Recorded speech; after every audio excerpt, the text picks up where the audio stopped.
Surely they got to rethink signing Sam Darnold, right? Like, surely they've got to rethink this, right? Right?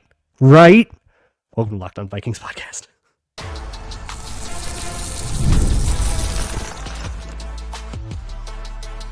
You are Locked On Vikings, your daily Minnesota Vikings podcast, part of the Locked On Podcast Network, your team every day.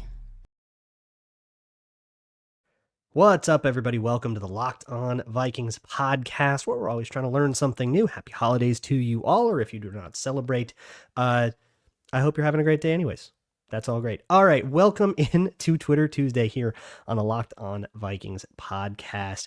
That is where we answer your questions, so I'm very excited. Thank you so much to my hashtag everydayers, especially the loyal hashtag everydayers that don't necessarily stop on American holidays. This episode is brought to you by PrizePicks. Go to prizepicks.com/lockedonnfl and use code all lowercase LOCKEDONNFL to win $50 instantly when you play $5. It's Twitter Tuesday. That means I am answering your questions as submitted to me via Twitter, the Google form in the show notes, or via email at lockedonvikingspodcast@gmail.com. As I am on the road, I don't have like all my screens, so this can be a little bit more piecemeal than it usually is, but I will start with a question. A lot of people ask questions about Sam Darnold and extending him, and that is the main topic of the Vikings right now. It's what all the national media people are asking about. And there's actually somebody later in the mailbag that will address that. That's like kind of the only narrative, which is a bit frustrating. But first, let's, kind of hit the face value.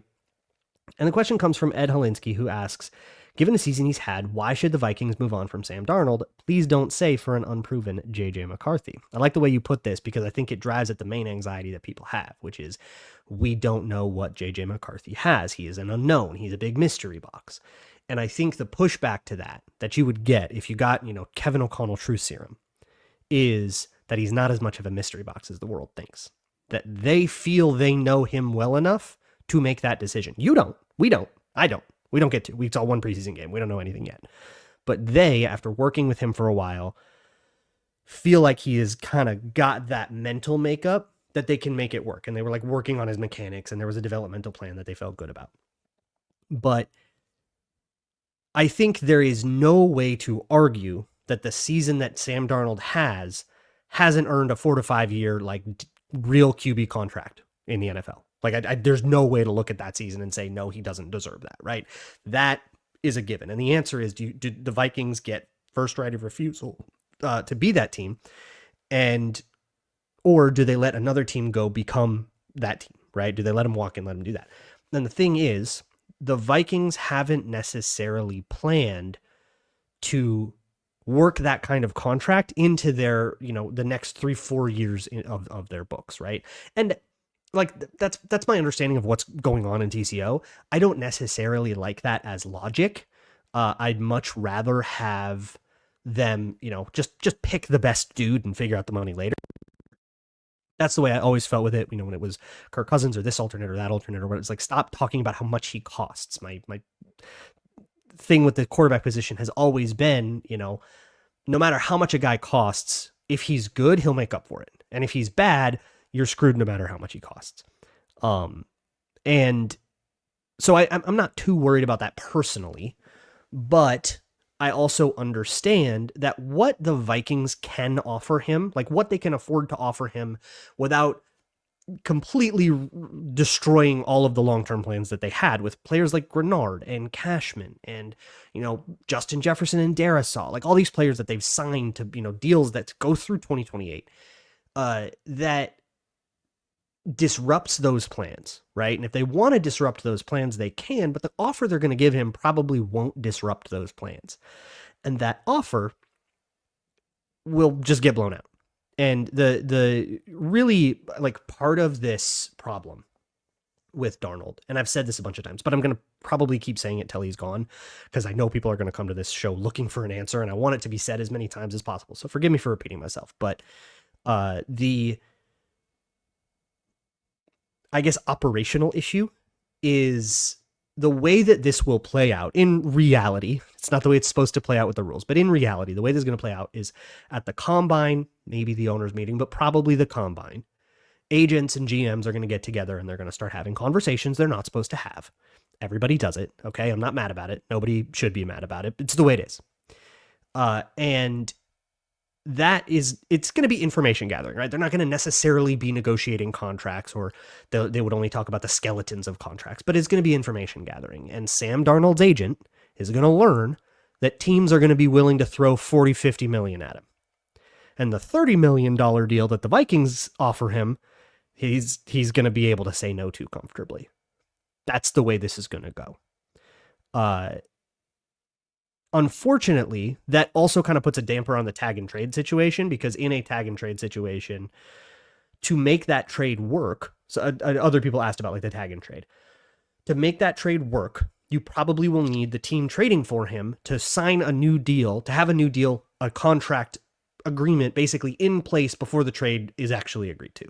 And if you're going to tag and trade him, you're probably best off letting his agent negotiate those things.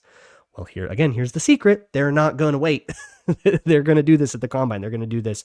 The agent is going to know and understand what contracts he has access to on the market, and he doesn't have to play ball.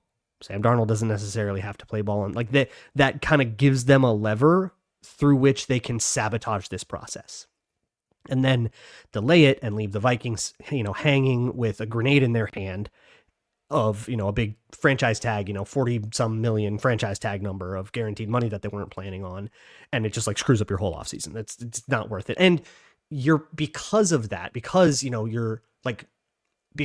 costs a lot of money, teams aren't necessarily going to give you a draft pick for the honor of paying money, right? You're going to put a big draft pick and a bunch of money. Teams aren't going to be that willing to do that, even though he's a quarterback and he's playing very well.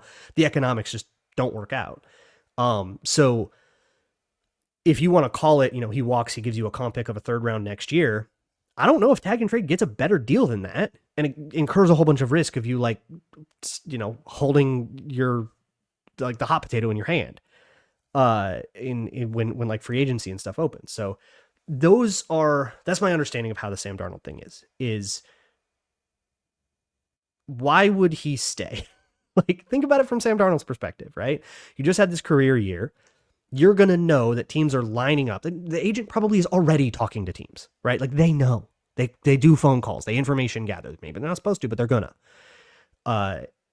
And you know that teams are lining up to give you 40, 50 mil a year. The Vikings come and offer you some bridge deal and say, oh yeah, and by the way, there's going to be this rookie nipping at your heels the whole time. Why would he stay? Nobody likes their team that much. And I think if you just think, oh, because he loves it so much on the Vikings and look at the connection, I think that's a little bit of purple colored glasses. Okay. It's a business. You can like where you work, but you don't like where you work so much that you're going to give up like 20 mil a year and like tons of guarantees and long-term security. Darnold has earned long-term security, and he gets to go out and find it in a way that the Vikings aren't willing to give it. Good for him, but it's time to move on. Let's move on to one. I answered one question. Ben King Quayle asks, is this season more of a sign of destiny because the Super Bowl is in New Orleans, or are we actually a complete team? I do think we're a pretty complete team. You don't get the best game out of all three units every single week, right? This last game, the defense, not their best day. Offense, one of their great days. You look at like Jacksonville, right? Not the offense's best day, phenomenal day for the defense. And there's been a couple of games where the offense has bailed out the defense and the defense has bailed out the offense. It's really, really hard to get everybody to play well all 17, right? Like in the NFL, like that's crazy. But to get enough good play out of every unit where you can kind of get that complementary football and somebody can, win one side of the ball can play well enough to win a whole game, even if the other side isn't playing well. And we've seen proof of concept from both the offense and the defense there. That to me feels like a complete team. But I love the New Orleans point. So if you're unfamiliar, 2 of the Vikings Super Bowls were played in New Orleans. They obviously had they had their 2009 NFC Championship in New Orleans. It is super a sign of destiny of some horrific thing happening to them in New Orleans. That does seem to be where the worst things happen to the Vikings. Casey the Coolest asks, what traits does JJ McCarthy have that should give the Vikings confidence in moving off of Sam Darnold next year? So economics, money is part of it. And it's like, I think we got to get it out of our heads that they're looking at these two guys in their building, looking at the one who's played really well and choosing the one that they haven't seen at all. It's not that decision.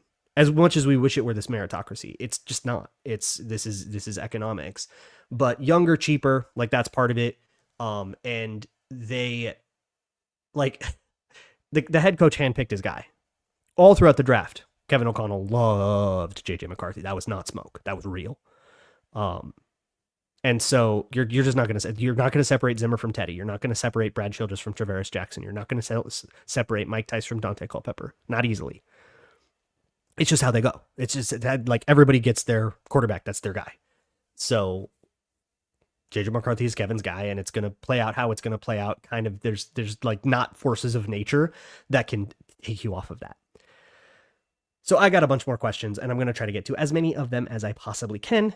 So thank you all so much for hanging out here on the Locked On Vikings podcast.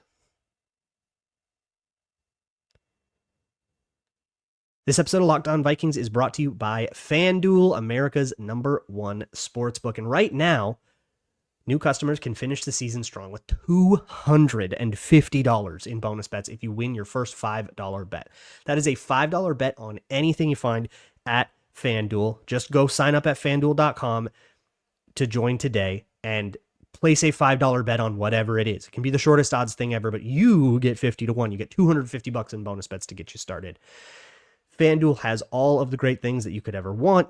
I love to live bet. I love to look at I love like having that kind of feeling in the middle of halftime of whether or not, I'm recording this as the Packers are putting a beating on the Saints, and you can just feel that game was like over, and you can feel at halftime, like, no, they're not covering the spread. Like the Saints aren't mounting a comeback here. You can make that live bet. And the FanDuel Sportsbook app has all of the features and stuff that you could ever want, live play-by-play, live stats and stuff to make those kinds of decisions. So once again, go to FanDuel.com, place a $5 bet, and you can get $250 in bonus bets. Make every moment more with FanDuel, an official sportsbook partner of the NFL.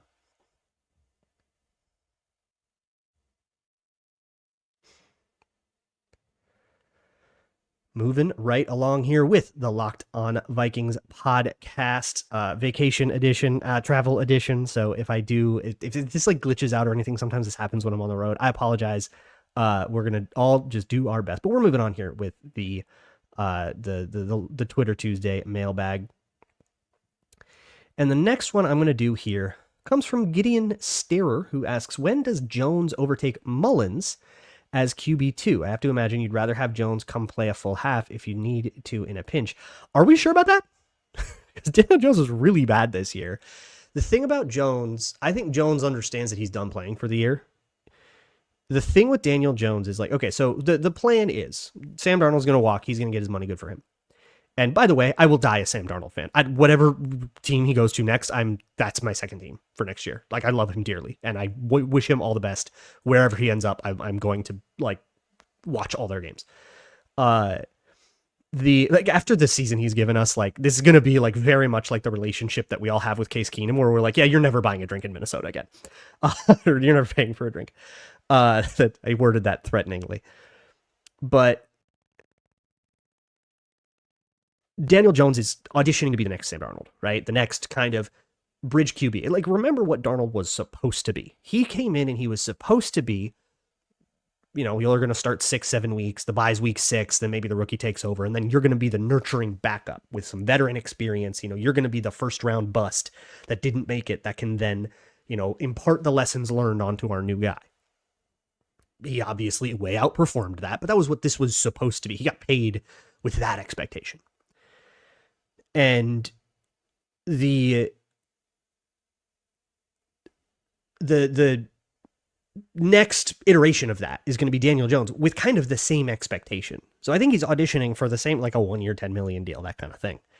And that is much more of a personality thing. They have lots of tape on Daniel Jones. They know that he can throw as well as he can throw. They know what he does well, what he doesn't do well.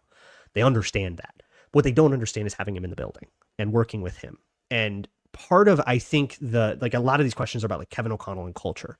And I think a part of that is that they have been sort of judicious about the sorts of like, do we mesh and is that going to work? And, they meshed with Sam Darnold and it worked. And I think they're trying to look at Daniel Jones. Hey, do we mesh? Like, do we work together? Could this work? And does he like it? Do we like it? But in terms of, if Darnold goes down, I don't think a player that's been here for like 2 or 3 weeks is a better option than Mullins right now. And honestly, blow for blow, like the play we've seen out of Mullins in the last 2 years, I think you could argue like it's not like Daniel Jones takes care of the ball better. Like he's crazy turnover prone.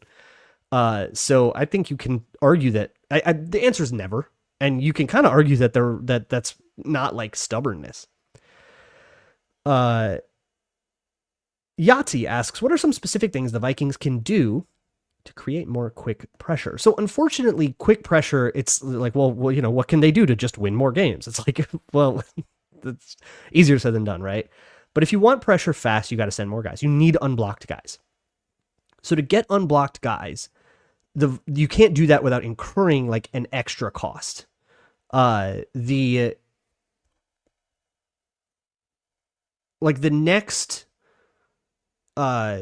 iteration of it, like the what they did last year, they could probably get more quick pressure, but that would probably mean being fancier with your simulated pressures, right? You need the possibility that Harrison Phillips drops into coverage to be real, and that means you have to do that, and you have to deal with the fact that that's going to get exploited. They haven't been as willing to do that this year. The pressure has been slower, but the defense on the whole has been better for it. So the more like aggressive move you can do is just start sending more players, blitz 7 more often, right? But obviously that's easier to punish. So you can do it, you can get more quick pressure, but not without incurring additional risks.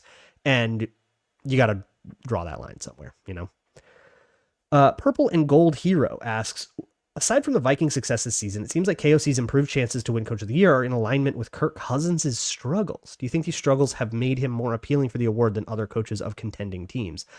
It probably shouldn't, but that kind of makes sense, doesn't it? Where like, this is a perception award. Coach of the Year is not about who did the best job coaching. That would probably then just go to whoever wins the most games, right? But it's about perception. Like the reason that Kevin O'Connell, at last I looked on FanDuel, he was the favorite to win Coach of the Year. He was like even money with Dan Campbell. Like those are the two. And the reason that Kevin O'Connell is up there isn't because he has won 13 games, Like the Eagles were blow for blow with it. Nick Sirianni's not in this. But that's because people understand the Eagles roster to be good. They do not understand the Vikings roster to be good. And the Vikings roster proves that wrong over and over and over again. So the perception is, well, that must be coaching. A bit reductive, but that's how these things go down.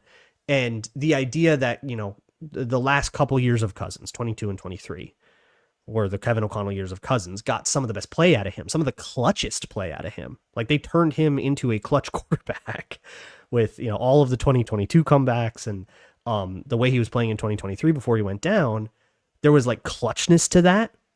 And well, surely that must be Kevin O'Connell, right? And then he goes to Atlanta and he falls apart. But I guess, yeah, because like O'Connell wasn't seen as well in October when Kirk was playing well in Atlanta. So that's probably something. But I don't know. I still think it's more about the fact that the Vikings didn't have a great roster. And they've outperformed the way that roster was supposed to be. And to the point where maybe we have to just say, well, maybe these guys are, but maybe guys like Van Ginkel are worth more than we thought, or Blake Cashman, is worth more than the contract that he got, right? Which I think as Vikings fans, we watch every week, we can say that really easily, but I think people who don't watch the Vikings are starting to like get backed into admitting that. Sam Olson asks, it feels like the Vikings have the ball up 3 to 7 points with the opportunity to make it a 2-possession game a lot, but fail to do so. Obviously, they've won most of these games. This has happened, but I feel like this could cost them in the playoffs versus better teams. So this is a play calling thing to me where, and there's another play calling question coming up soon, but for one, the difference I think between this year and last year, because that situation came a lot last year, and then they would blow it. They would go 3 and out. They would punt, and then it'd be like a 1-minute drill, and they would either get it or they wouldn't, and the game would kind of come down to that. But this year, they've been in that situation like 4 or 5 times with the ball up a score, and another field goal makes it a 2-score game with not enough time, and then you're going into onside kicks. Well, the Vikings have fielded, I think, 5 onside kicks in this season. One of them was the Bears in total desperation mode. They were down like 3 scores. That doesn't count. but like where the game would come down to an onside kick 4 times. Well, I think all 4 of those games, the Vikings had the ball, up a score, and then scored to like make it a 2-score game. So like with that in mind, there was the Packers game, the 49ers game, and then there's another one. I want to say Colts, Sunday night Colts. They scored in all of those, and then that changed the game. So they have been better at that. But I think part of it is somebody else asked about the Vikings going like pass, punt, and the play calling there. We'll actually get to that question a little later, but I do think part of it is, they're going for the kill shot and they get a little bit overly aggressive and it doesn't take a lot of time off the clock. And especially in the world where they are running the ball well, like you want them to do that. But I think that they're at the very least okay at that situation. I think of all the things that could possibly cost them in the playoffs, that's probably not the one that I would look at. Even in a game where that happened, you're probably going to be able to identify something else. So I've got a whole bunch more questions coming up here on the Locked On Vikings podcast Twitter Tuesday, so we'll keep rolling in just a bit. This episode is brought to you by PrizePicks, daily fantasy made easy. PrizePicks is great for you if you like watching football, which if you're listening to this, I assume that you do, but it can also be great for basketball or whatever your favorite sport. PrizePicks makes your holidays bigger and brighter. You win up to 1,000 times your money on PrizePicks. And this holiday season, they're giving away $30+ million in rewards during Picksmas and offering 2 free picks in December. And when your picks hit, PrizePicks makes it easy to cash out. You can get your money in as fast as 15 minutes. So if you think that, for example, Aaron Jones will get more than or less than 64, 65 yards, whatever that is, it's quick and simple. You can fill your lineup with whoever you want, 2 to 6 of your favorites, and you can get awesome payouts. Download the PrizePicks app today and use code LOCKEDONNFL to get $50 instantly after your first $5 lineup. That's right, $50 instantly when you play $5 at PrizePicks. Run your game. This episode is also brought to you by Rocket Money. Rocket Money is for if you have a whole bunch of stuff that you're like auto paying for that you didn't even realize you were paying for. There are a whole bunch of subscriptions that you might not even know about, that you might not realize you were still paying for, things that didn't cancel, things you just forgot to cancel, and Rocket Money makes it super easy to track them all down. It's a personal finance app that helps you find and cancel your unwanted subscription, monitor your spending, and it helps you lower your bills so you can grow your savings. It brings everything together in one place, whether it's subscriptions, your spending habits, or even the goals you want to hit this year. Rocket Money has over 5 million users, and it's saved a total of $500 million in canceled subscriptions, saving members up $740 a year when using all of the app's premium features. So cancel your unwanted subscriptions and reach your financial goals faster with Rocket Money. Go to rocketmoney.com/lockedon today. That's rocketmoney.com/lockedon. rocketmoney.com/lockedon.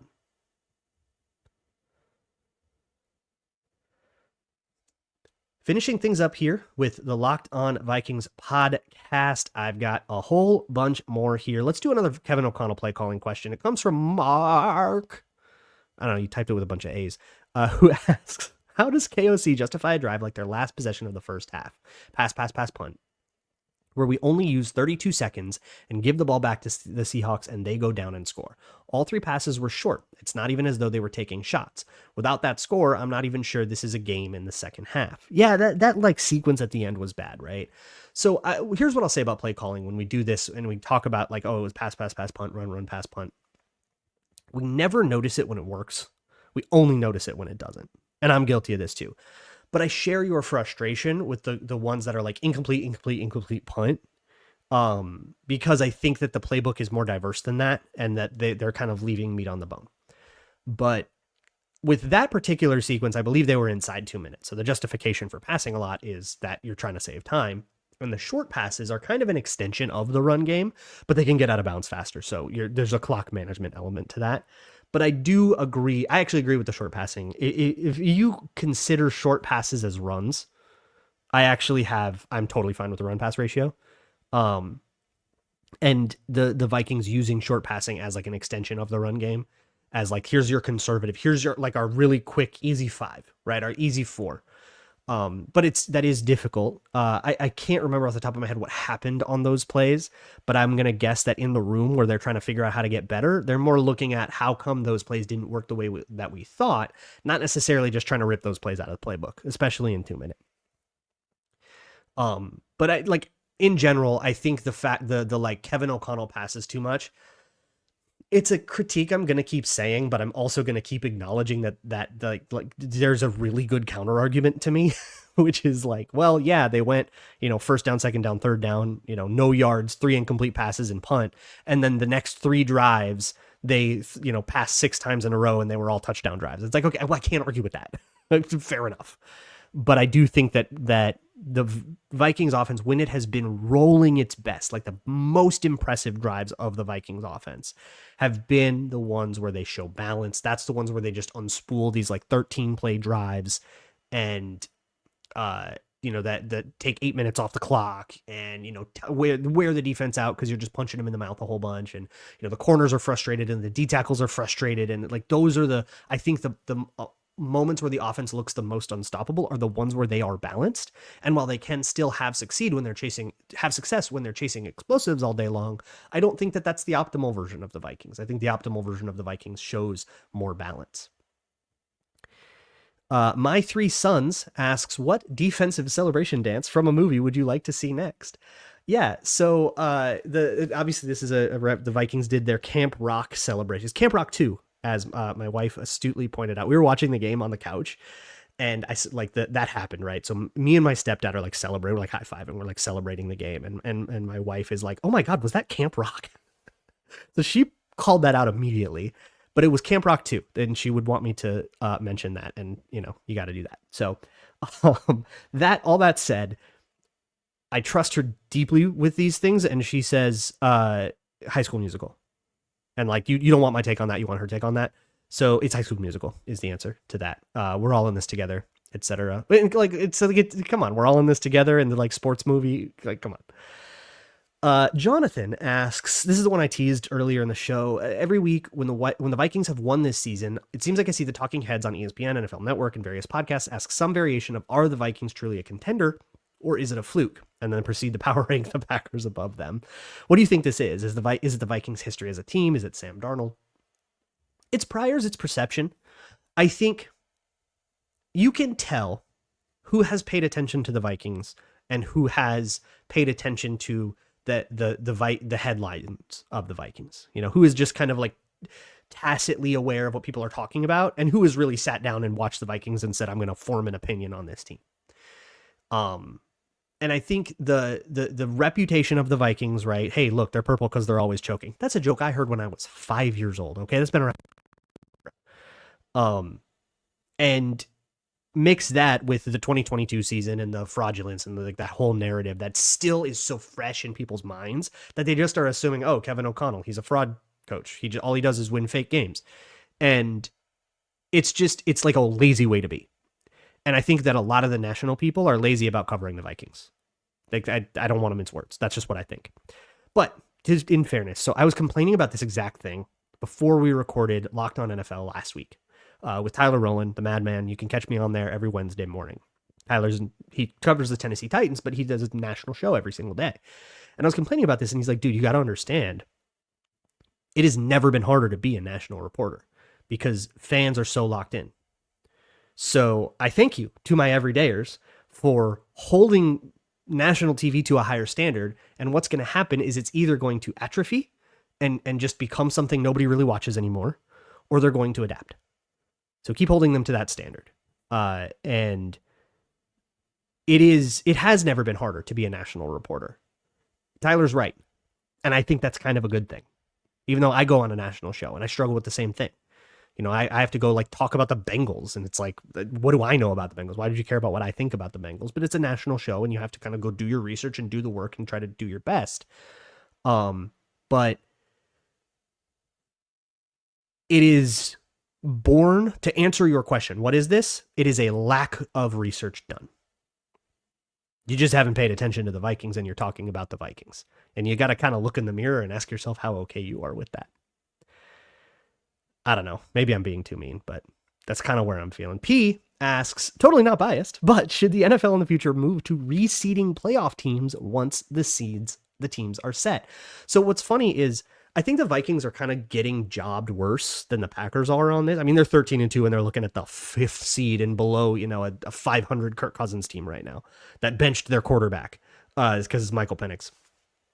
So like that's if the playoffs started today, they would go to Atlanta. And it's like, come on, these guys really haven't earned a home game. And I'm very conflicted about it personally, but it's funny because I'm hearing more about that from the Packers world. Just the Packers people that I follow have been talking about reseeding. But I get it. It's fair, right? Like, I think winning your division needs to mean something. You need those rivalries need to have weight to them to be as beautiful and awesome and traditional as they are. But they are like Falcons Saints needs to have something on the line for that, right? And winning your division, I think, needs to be like a prized thing that's worth celebrating. That's more than just a pennant, And so I think it should guarantee you a playoff spot at least. Maybe there should be a consideration for the team that goes 13-2 and doesn't win the division. But as much as it's hurting my team right now, I don't find myself as bothered by the format, specifically because I think it's kind of fun to see home underdogs in the playoffs sometimes, and you would never see that again. And it's more about entertainment value than it is about like a fair, like people, like which teams are deserving of reward. But I don't know if it wants to be about which teams are deserving of reward. I think it wants to be about what's entertaining. I mean, that's what the NFL is going to, it's always going to prioritize what's entertaining over what's fair. And it's absolutely, to me at least, it's absolutely more entertaining to have a really good, Chargers get screwed by this all the time. They're the 5th seed all the time. They're always a wild card because the Chiefs kill their division, right? But I love seeing the Chargers go on the road to go play some, King of Crap Mountain team that won some crappy division, and then that game ending up being pretty good. That's one of my favorite little wild card traditions. I don't know. That's literally just like a super selfish, just like what I like watching opinion to try to pull myself out of the Homer thing. But obviously, I would love it if the Vikings were bestowed the 2 seed, even if they don't beat the Lions in week 18, or if they lose to the Packers next week. But, I don't know. If you go like 3-3 in your division, it's not hard to look at what you should have done, what you could have done otherwise. The last one I'm going to take comes from Skoldrew, who asks, looking at the Lions injuries, is there any evidence that players' injuries compound on one another? So he says, anecdotally, it seems like players getting injured could cause other players to get less rest or play out of position and cause them to also get injured. I would not be surprised to learn that there were some patterns of this, that this is a thing that happens sometimes. But I also think there's like, when it rains, it pours, is like, that's like an idiom because of the way our brains process randomness. And like let's say every one of the games this year was decided by a coin flip. Like they couldn't play and they just did a bunch of coin flips, right? Somebody would still go like 14-3 and would be like, whoa, what are the odds? Because luck is streaky, and every year there's a team that gets really, really, really injured. So the injury bug gets 1 or 2 or 3 teams every single year. It's so visible with the Lions right now, but it's just what happens. And then there are some teams that are like remarkably healthy all year. And the league hasn't really, like nobody in the league has really found a great way to get a handle on that and be consistently on the right end of injuries. There's just too much luck in it. You can do your sports science and you can try to mitigate as best you can, but at the end of the day, you can't control when someone's leg twists just wrong and you lose a guy to an ACL in training camp. Like you can't do that. Physically, it's just not possible. So I think our brains interpret randomness to think, well, there must be some pattern because the Lions are just too unlikely to be that injured. It's like, nah, well, somebody is every year. And this year it's the Lions. And you know what? They're winning anyways, so power to them. But that is for week 18. First, we got to look at week 17. I don't know if I'm going to get a show up on Wednesday. Wednesday's Christmas Day. I don't know if I'm going to do that. But on Thursday, we should have the crossover with Peter Bukowski of Locked On Packers. And then hopefully I can get something in on some bold predictions and stuff on Friday. So I will see you all for that. And as always, Skull.